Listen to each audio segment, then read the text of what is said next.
Hello, welcome to my YouTube channel আগন্তুক। আমি পিঙ্কি রায় চলে এসেছি আজকে বহুমুখী নদী পরিকল্পনার উদ্দেশ্যগুলি কি কি সেই বিষয়ে নিয়ে।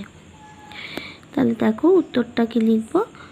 বহুমুখী নদী পরিকল্পনার মাধ্যমে একাধিক উদ্দেশ্য সাধিত হয়, যেমন এক, জলসেচ।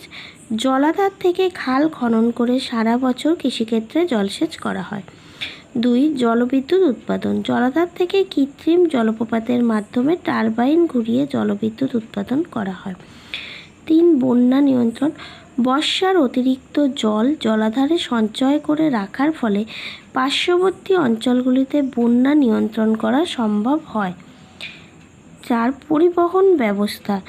নদী ও খালে সারা বছর জল থাকায় জলপথের পরিবহন এবং বাধাগুলি সেতুর মতো কাজ করে বলে স্থলপথ পরিবহন ব্যবস্থার সুবিধা পাওয়া যায়। 5, পর্যটন কেন্দ্র। জলাধার ও বাঁধগুলি পর্যটকদের আকর্ষণ করায় এখানে পর্যটন কেন্দ্র গড়ে ওঠে। এছাড়াও মাছ চাষ, পানীয় জল সরবরাহ, ভূমিক্ষয় রোধ ইত্যাদি উদ্দেশ্যে বহুমুখী নদী পরিকল্পনার সাহায্য সাধিত হয়।